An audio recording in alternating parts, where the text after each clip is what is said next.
In this video, we will show you how to design a variant of the copy denture workflow, where 360-degree scans of upper and lower dentures are used to design final dentures in dental system.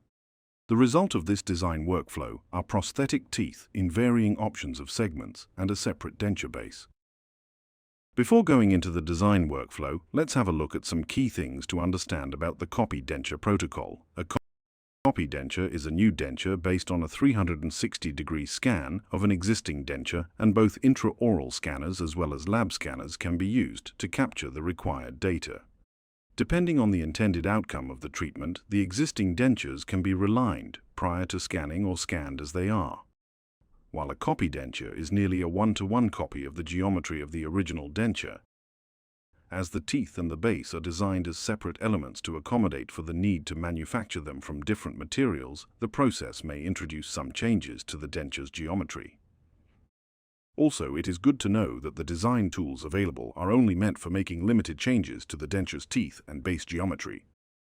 The copy denture design workflow will not bridge the functional gap caused by extremely worn teeth or large missing pieces in the original denture. It is possible to design both a single copy denture or upper and lower copy dentures in one order. If you are going to scan the dentures with a lab scanner, create a new order in Dental Manager, select a tooth in the arch or arches you will be working on, followed by selecting Gingiva and copy denture. Then choose correct material the denture base should be manufactured in. Secondly, choose artificial teeth and a material. Select Scan if you are going to scan the case, OK if you are going to import the scans. Scanning for copy dentures with 3-shape lab scanners is covered in another video. It is good to know that even though all teeth are selected in the order form, it will be possible to skip missing teeth during a design workflow. There is no need to remove teeth in the order form. If the copy denture order is sent from a trios system, the order form is normally filled in with a monolithic copy denture by default. To enable the design of teeth and base separately, the order form needs to be edited by first selecting the arch of teeth from second molar to second molar, and then artificial teeth followed by the material. In some cases, a digital model building workflow is selected by default in the order form, and it can be removed from the order if not needed. Click OK if the scans are already present or you wish to import the scan or scans. The optimal scan for a copy denture should be 360-degree, preferably watertight scan of a denture. This means there should not be missing data on the scan. With this, for example, a reference denture scan cannot be used for the copy denture protocol due to the missing scan data. What if there are holes in the scan? Small holes or stitching errors in the scan may be something that can be fixed during the design process, and they are somewhat common in copy denture scans. However, if the copy denture scan has considerable stitching errors or big holes, they may be disruptive to the design process, which means a rescan may be required. If a broken denture with large missing pieces has been scanned, it is also good to understand that the tools in the copy denture workflow likely cannot replicate the missing pieces. The first stage of design process is to refine the scans. If you have upper and lower dentures in the order, the following steps will be repeated for each denture.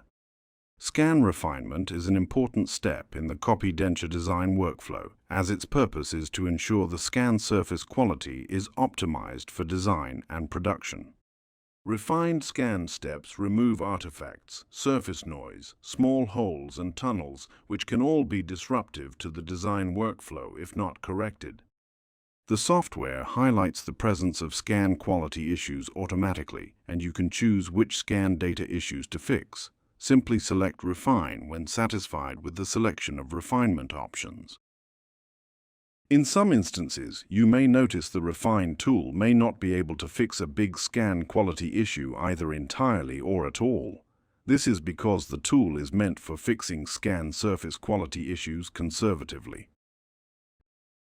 In certain instances, you may be able to use the Sculpt toolkit, in addition to the Refine tool, to mend the scan surface for the design steps. However, in some cases, a hole, for example, can result in the software not being able to create a watertight surface, which in later stages can disrupt the design workflow. In the occlusal alignment step, the plane is set similarly to an occlusal plane with the help of AI. If needed, it can be adjusted by using the control spheres. In the Sculpt step, you can adjust the surface geometry of scans. The wax knife toolkit can be used to add and remove material, as well as smooth the denture scan surface. You can now, for instance, smoothen the transition between denture base and impression material. Make small adjustments to the aesthetics or function of the denture if needed. Smooth artifacts or undesired surface geometries. It is recommended at this stage to enhance the definition of gingival margins and interproximal areas by using the Sculpt tools. This will aid the segmentation of the teeth in the next steps and improve the morphology of the segmented teeth in the steps to follow. Pay particular attention to the palatal and lingual surfaces where the denture teeth and base material often have a smooth transition. Click Next to move to the segmentation step, which helps you separate the teeth and the denture base. In the teeth identification sub-step of the segmentation step, the artificial teeth are identified and annotated with the help of artificial intelligence. It is recommended to check the outcome before proceeding. The tooth annotations can be edited by dragging the annotation points or defined manually by selecting Clear Scanning Annotations and placing the annotation points on the occlusal or incisal surfaces of the teeth with a left mouse click in the order instructed by the software. If there are missing teeth in the scanned denture, you can simply select the Skip button for the missing tooth and move further. In the segmentation step, a segmentation spline is used to separate the artificial teeth from the denture base. Based on the tooth identification, the teeth are segmented automatically with the help of AI. You can now choose whether you want to produce the teeth separately or in segments. You can choose the predefined teeth block combinations for the teeth to be grouped automatically into 3 blocks with left, right, posterior and anterior teeth blocks, 1 block, a full arch horseshoe block, 4 blocks with right and left posterior teeth and right and left anterior teeth blocks, or 2 blocks with 2 quadrant blocks. You can also group teeth manually. To do so, choose the first and the last tooth you wish to group. They will appear in a yellow outline and press the Group button. Use the tools to edit the arrangement. To be able to edit the lines, activate the manual line editing mode. Click the Draw Manually button. The line of the chosen tooth will become red and can be now modified manually. You have the possibility to clear the current line or clear all the lines at once. There is also a possibility to recalculate an individual tooth if needed. Choose the Clear Current Tooth Spline button and click on the top of the tooth. The software will recalculate the spline. The calculation works best if the scan is oriented in a way that you can see the whole margin line between the tooth and the denture base. When defining the splines for the teeth, there are a couple of things to pay attention to. Depending on the intended outcome of the denture, if the prosthetic teeth in the scan are, for example, labially or facially covered by acrylics, you can mimic the natural tooth contour when creating the segmentation lines. This can help create a more natural palatal and buccal aspect of the teeth later in the process. Avoiding considerable overlaps with splines in adjacent teeth can help avoid having to perform unnecessary sculpting operations later. In the Sculpt anatomy step, the teeth or teeth blocks generated can be sculpted and shaped as needed using the Sculpt toolkit. Pay attention to particularly the overall shape of the teeth, the gingival margins and papillae areas, as anticipating the generation of the gingiva generated in the next step can have a big impact on the aesthetics of the designed denture. You can also make sure any undesired surface geometries or irregularities are smoothed out before proceeding. In the Sculpt denture base step, the denture gingiva can be sculpted to ensure aesthetics, functionality, cleanability, and manufacturability of the denture. You can check the thickness of the denture base by either using the 2D cross-section tool or the thickness map tool. You also have the option to apply texture, manufacturing support elements, attachments, and ID tags on the denture.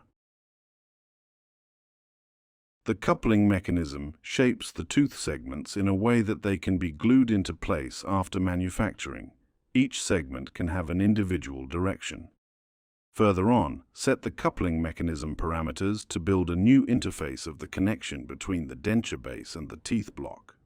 Use the default values or set your own depending on your requirements. You can adjust the connection depth, angle, set the insertion direction, as well as the rounding radius and fillet radius. The pre-manufacturing step shapes the pockets in the denture base in a way that corresponds to the tooth segments. You can also adjust the settings for the pockets in the denture base. Lastly, save the design and send the output for manufacturing.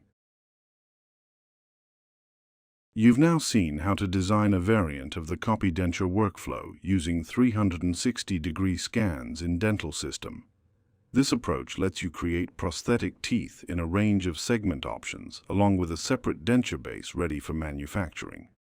We hope this overview has given you a clear understanding of how the copy denture protocol works and when it's the right choice for your cases.